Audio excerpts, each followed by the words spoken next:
À toi soit toute la gloire. À toi la sainteté, Jésus. Vers toi j'élève mon âme. Oh, vers toi j'élève mon chant. Oh, c'est toi, Jésus mon roi. C'est toi, Jésus mon roi. Oh, c'est toi, Jésus mon roi. À toi soit toute la gloire sur cette journée.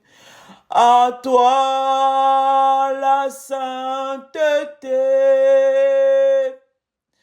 Vers toi, j'élève mon chant à cette heure.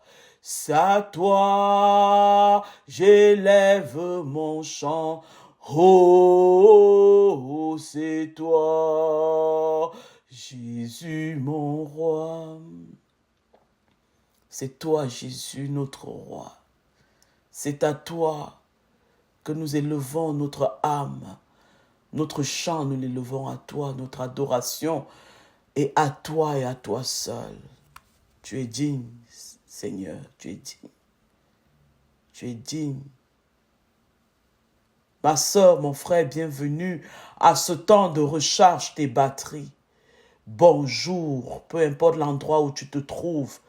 Je te salue au nom de Jésus. Je déclare qu'aujourd'hui, les bénédictions de l'Éternel se renouvellent dans ta vie.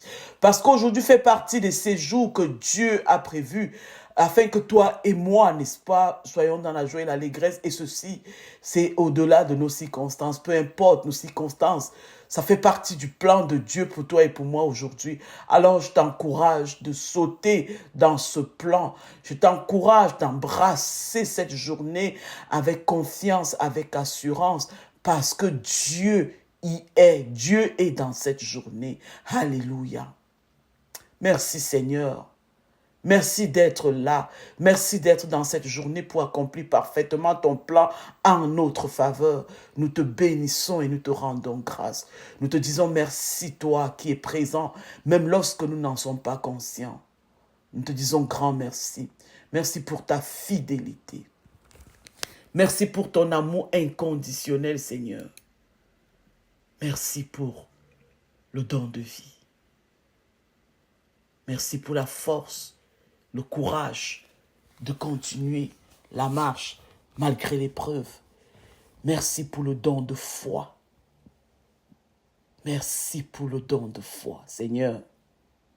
Merci. Merci de nous précéder partout où tu nous appelles. Merci de nous précéder partout où tu nous envoies. Merci, Père. Merci. Merci d'être celui qui pourvoit à tous nos besoins.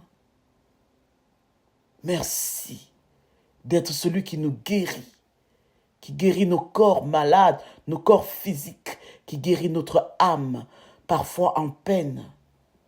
Merci Jésus d'avoir payé le prix à la croix, d'avoir réglé la facture. Grand merci. Merci. Merci pour la victoire que tu as acquise à la croix pour nous. Merci pour la liberté que tu nous assures depuis cette victoire à la croix. Merci d'avoir pris sur toi nos échecs, nos préoccupations, nos doutes. Tu as pris sur toi notre culpabilité. Tu l'as pris. Même la mort qui nous était due, tu l'as défait à la croix. Et tu nous as donné en retour ta vie. Une vie de sainteté. une vie de liberté, une vie de joie, une vie de prospérité à tous égards, une vie de bonne santé. Nous te disons merci et nous le recevons. Nous recevons cette vie que tu nous as donnée. Je la reçois maintenant, cette vie de joie et d'allégresse, cette vie de confiance en Dieu, cette vie d'assurance. Oui, Seigneur, je la reçois encore aujourd'hui.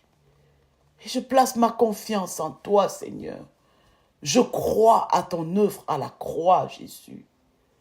Et donne-nous aujourd'hui de marcher du bon côté de cette croix. De marcher dans la victoire jusqu'au dans l'éternité. Oui, Seigneur Jésus, donne-nous de marcher du bon côté de la croix. Là où nous marchons seulement dans ta victoire. Merci Jésus. Merci pour la liberté que tu nous accordes de servir le Père d'une nouvelle façon sous la direction du Saint-Esprit. Merci pour ton Esprit, Jésus, que tu nous donnes, qui vit en nous, qui vit autour de nous, qui vit au-devant de nous, pour nous conduire dans toute ta vérité. Merci Saint-Esprit de Dieu. Nous t'accueillons encore ce matin. Nous t'accueillons, nous te désirons.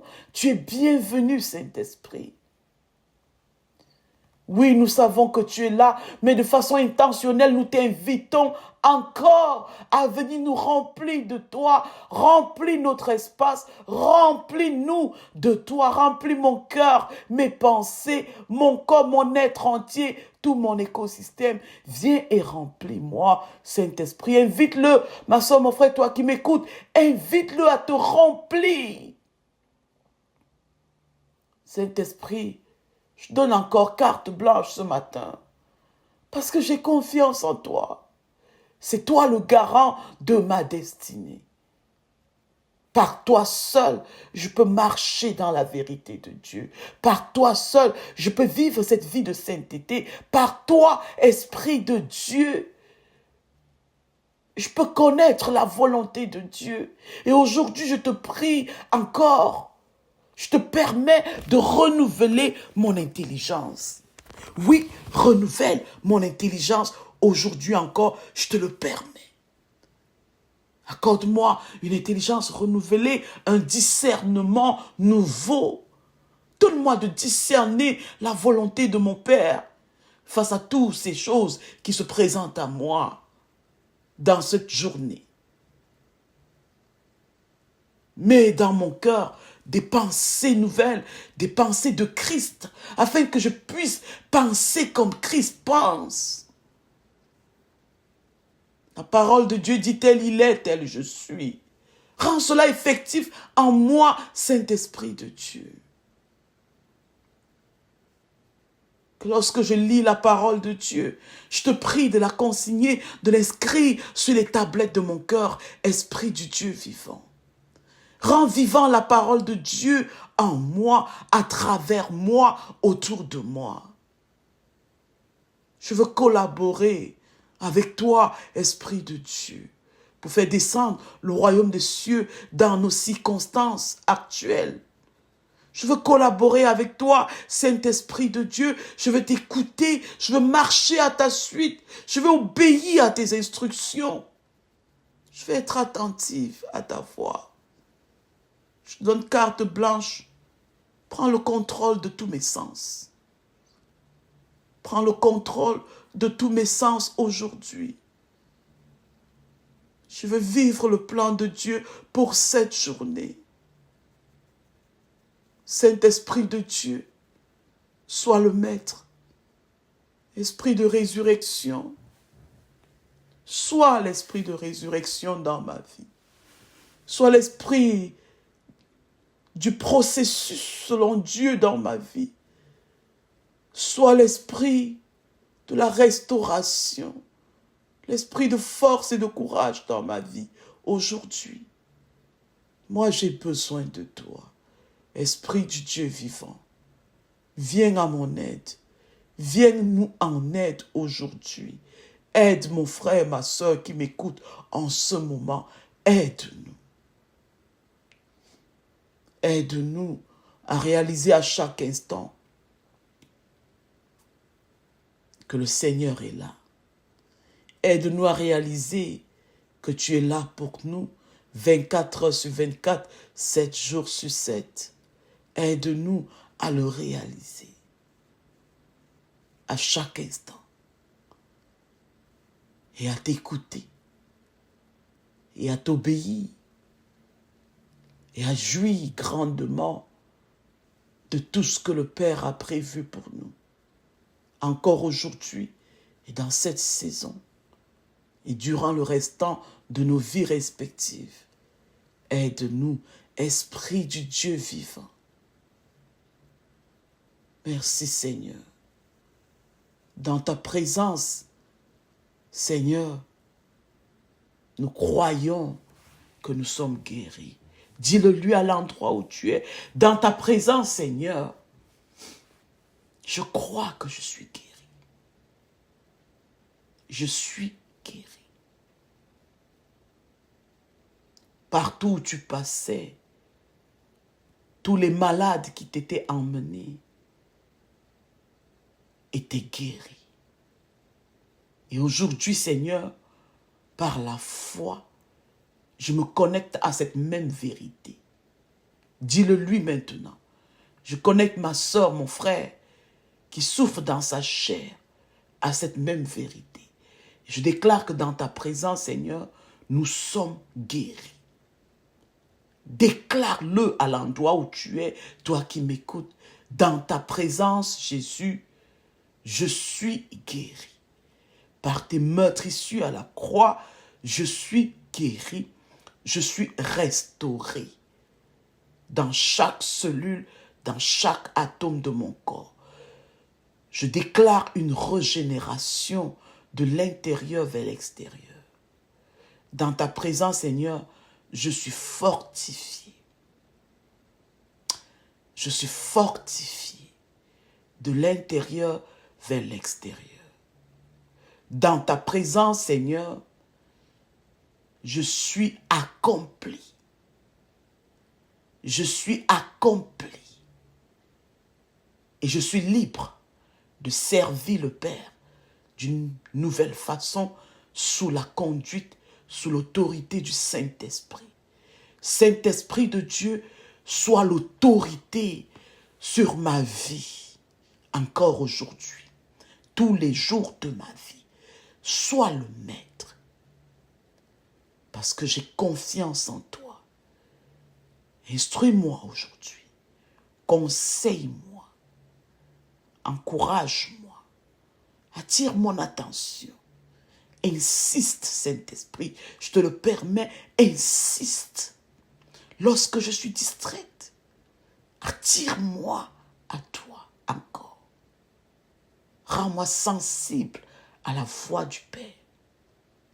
Rends-moi sensible à la voix de Dieu. Donne-moi de te désirer ardemment. Mets en moi le désir ardent de toi. Une soif permanente de te suivre, de t'entendre, de t'écouter et surtout de t'obéir. Merci, Esprit du Dieu vivant, pour l'œuvre transformatrice que tu opères dans chacune de nos vies. Nous avons confiance en toi, parce que tu es Dieu. Nous avons confiance en toi, Père. Par la puissance de ton esprit, tu nous donnes de vivre librement et joyeusement. Tu ôtes sur nos vies le poids de l'iniquité, Papa. Par ta miséricorde, tu ôtes le poids de l'iniquité sur nos vies. Tu ôtes tout fardeau sur nous, Seigneur. Tout fardeau qui nous écrase, tu les ôtes de nos vies. Les fardeaux financiers, les fardeaux des difficultés relationnelles, les fardeaux, Seigneur. Toute forme de fardeau. Papa, nous les amenons à tes pieds. Le désespoir, amenons ça à tes pieds. Toute forme de désespoir, toute forme de découragement, nous les amenons à tes pieds. Et nous les laissons là-bas. Et nous recevons ton joug léger. Et nous te prions de nous instruire pour la suite. Afin que de victoire en victoire, du bon côté de la croix, nous avançons. Et nous pratiquons les bonnes œuvres que tu as prévues d'avance pour nous dans cette saison. Et que le monde qui nous entoure voie les bonnes œuvres, n'est-ce pas, de notre foi. Et te donne toute la gloire à toi et à toi seul, Père. C'est dans le nom puissant de Jésus-Christ que nous t'avons prié. Amen. Amen. Amen. Amen. Alléluia. Alléluia. Notre Dieu est un Dieu fidèle. Et aujourd'hui se révèle à nous comme le Dieu du processus. Alléluia. Il est Dieu même dans nos processus.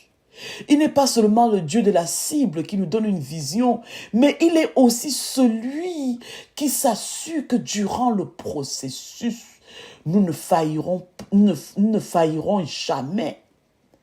Il s'assure que durant le processus, nous nous rappelons de la vision, de la cible qu'il nous a montrée. Alléluia.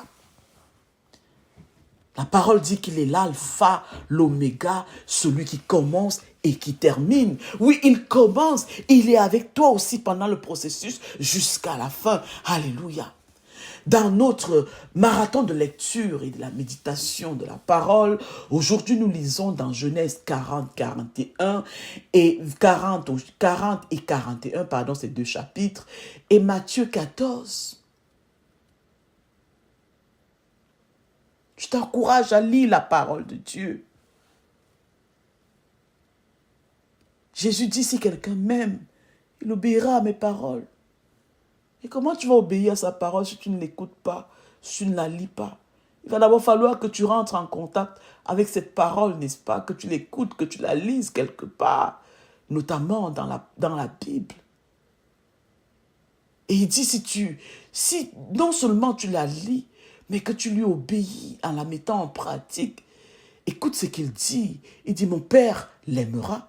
Nous irons à lui et nous habiterons chez lui. Qui ne veut pas voir le Christ, le Père et le Fils, venir habiter chez lui? En tout cas, moi, la première, je le désire plus que toute autre chose. Je t'encourage à lire la parole de Dieu. Aujourd'hui, l'exhortation que je vais t'apporter, et que je prie que à la fin de cette exhortation, que tu te sentes encouragé dans ta marche avec Dieu, c'est de faire confiance au Dieu du processus. Fais confiance au Dieu du processus. Je vais t'encourager à travers trois choses. Premièrement, Dieu utilise l'épreuve actuelle pour te préparer. Ton épreuve actuelle, toi qui m'écoutes, Dieu l'utilise pour te préparer. Et pour cela, tu as besoin de garder tes yeux sur Jésus et non pas sur l'épreuve, non pas sur la tempête qui s'agite autour de toi. Parce que Dieu a déjà prévu l'élévation après l'épreuve. Après ton épreuve, Dieu a déjà prévu l'élévation. Souviens-toi de la vision qu'il t'a donnée. C'est la cible. Et actuellement, tu es dans le processus. Et parfois, ça peut être même contradictoire à la cible qu'il t'a montrée. Oui, ça peut être contradictoire. Il y a plusieurs exemples, n'est-ce pas, dans la Bible comme ça, qui n'ont rien à voir avec la vision que Dieu nous a donnée. Parfois, Dieu te donne une vision et tu te surprends aux antipodes. Et tu te demandes, mais est-ce que c'était même Dieu qui m'avait même parlé? Parfois, les gens autour de toi se moquent de toi. Et toi-même, tu fais même partie des personnes qui se moquent de toi-même. Que vraiment, la fin même que Dieu m'avait montré, que je disais que Dieu m'avait montré là, est-ce que c'est vraiment même Dieu qui m'avait montré? Mais à travers le passage, l'exhortation d'aujourd'hui, je veux t'encourager de tenir ferme et de faire confiance au Dieu du processus. Il arrive parfois que nous nous retrouvons dans les saisons d'attente. Parfois, l'attente peut être longue. Les saisons d'épreuve ou d'incompréhension. Et parfois même, nos prières semblent sans réponse. Peut-être c'est ton cas. Et pourtant, c'est souvent dans ces moments que Dieu agit en profondeur pour nous préparer à la suite. Si quelqu'un le reçoit dans son cœur, qu'il dit Amen. Seigneur, prépare-moi pour la suite.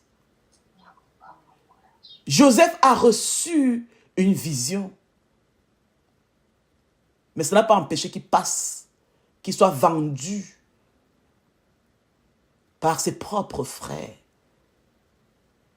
Et comme ça ne suffit pas, qu'il se retrouve en prison. Ça n'a rien à voir avec la vision que Dieu lui a montrée. Et Joseph dans la prison, dans Genèse 40, Pierre a marché sur les eaux aussi longtemps qu'il avait les yeux sur Jésus. La vision. Et à travers ces deux passages, nous allons voir comment Dieu transforme l'épreuve en tremplin vers l'accomplissement de ses promesses. Ton épreuve est un tremplin. Ton épreuve est un tremplin vers l'accomplissement des promesses de Dieu dans ta vie. Alléluia. Alléluia. Dieu utilise l'épreuve pour te préparer. Il utilise l'épreuve pour nous préparer. Je vais lire dans Genèse 40, n'est-ce pas? Au verset 4 à 15, au verset 20, 21 et 23.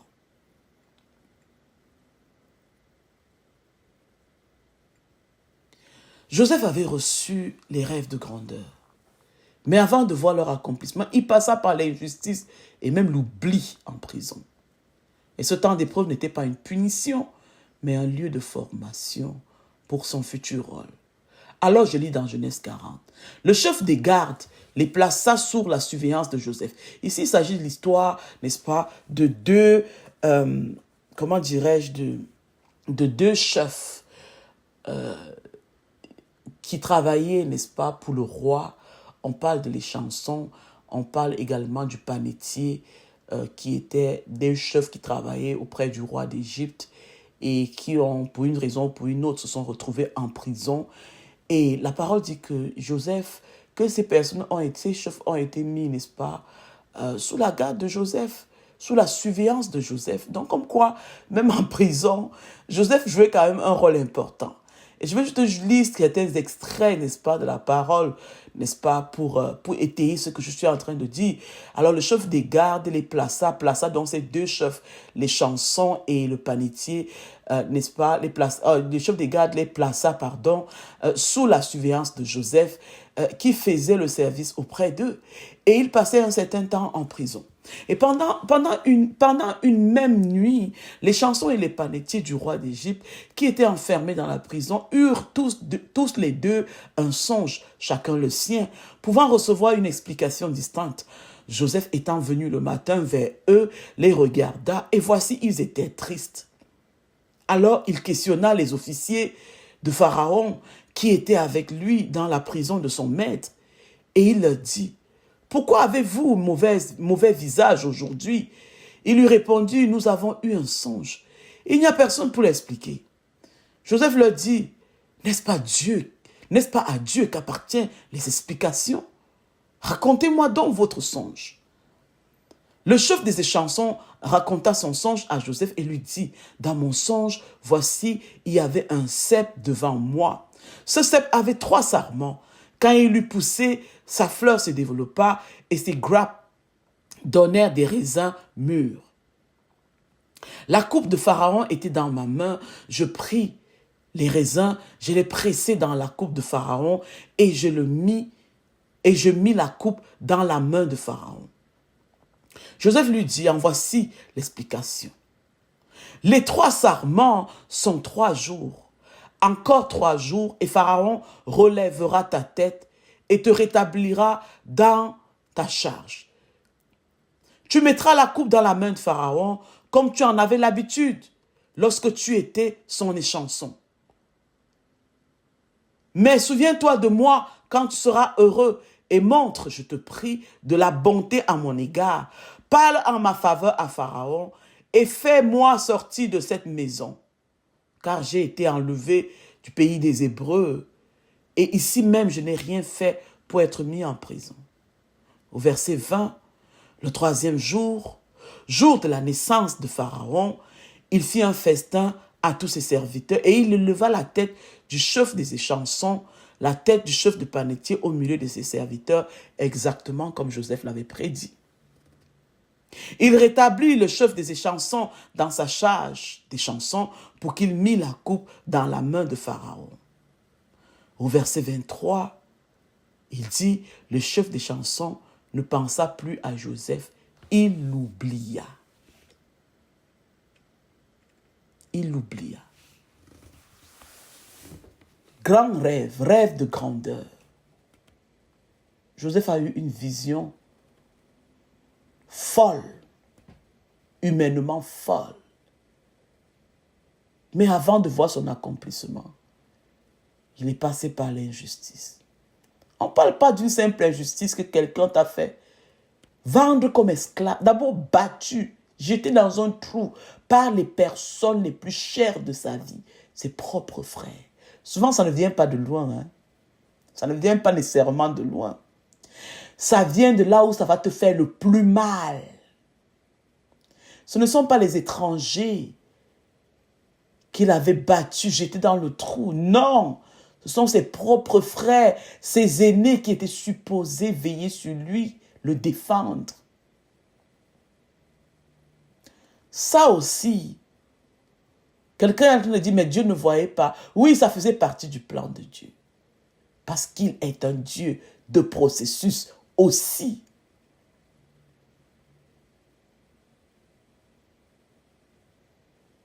Joseph est passé par l'injustice. Mais quand tu lis son histoire dans Genèse, il s'est toujours souvenu de la vision que Dieu lui a donnée. Et c'était ça sa grande force. Il n'a jamais perdu de vue cette vision que Dieu lui a donnée. Il n'a pas regardé, n'est-ce pas, à son épreuve, à l'état dans lequel il était, en prison, prisonnier. Il n'a pas regardé ça. Oublié. La parole dit, le chef des chansons, à qui Joseph a donné la signification de son rêve, lui a prédit qu'est-ce qui arrivait. L'a quand même oublié. Parfois, nos talents semblent méconnus. Nos efforts semblent ignorés. Mais Dieu n'oublie jamais ce qu'il prépare. Les talents que tu as viennent de Dieu. La vision que tu as vient de Dieu. Tu fais peut-être partie de ces entrepreneurs qui a passé des années dans l'ombre. Mais Dieu te dit, tu vas voir ton projet prospérer. Tout comme Joseph. Attends. Attends. Sois patient et ta sagesse, ton talent sera reconnu. Si tu te sens oublié aujourd'hui, je veux t'encourager. Souviens-toi que Dieu est en train de te former pour ce qui arrive. Amen. Dieu est en train de te former pour ce qui arrive. Alors, garde les yeux sur Jésus. Garde les yeux sur celui qui va accomplir lui-même sa propre vision. Celui-même, n'est-ce pas, qui va mettre en visibilité les talents qu'il t'a confiés. Garde les yeux sur Jésus, pas sur cette tempête qui brasse autour de toi. C'est le deuxième point. Je vais lire dans Matthieu 14, à partir du verset 28, n'est-ce pas, jusqu'à 31.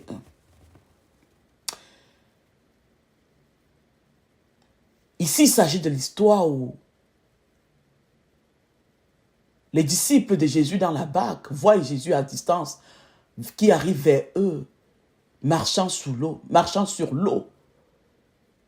Ils sont, j'imagine, émerveillés, d'autres stupéfaits. Et Pierre passe dans son élan de foi. Il dit, Seigneur, si c'est toi, ordonne que j'aille vers toi sur les eaux. Et Jésus lui dit, viens Pierre. Et Pierre sortit de la barque et marcha sur les eaux pour aller vers Jésus. Écoutez bien. Dans cet élan de foi, Pierre sort. Jésus lui dit, Pierre, viens. Il sort. Il a les yeux sur Jésus. Il marche sur les eaux. Il marche sur les eaux. Écoutez ce que la parole dit au verset 30. Mais, nous savons que lorsqu'on dit mais, ça vient atténuer, n'est-ce pas, la phrase précédente. Ça vient atténuer la force de la phrase précédente. Mais, Pierre a enlevé ses yeux sur Jésus. Maintenant, mais voyant que le vent était fort, il eut peur. Et comme il commençait à enfoncer, il s'écria, « Seigneur, sauve-moi !» Aussitôt Jésus étendit la main, le saisit et lui dit, « Homme de peu de foi, pourquoi as-tu douté ?»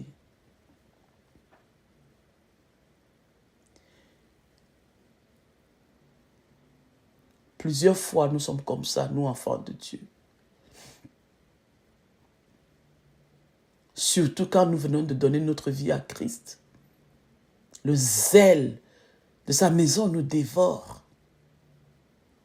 Nous sommes comme Pierre.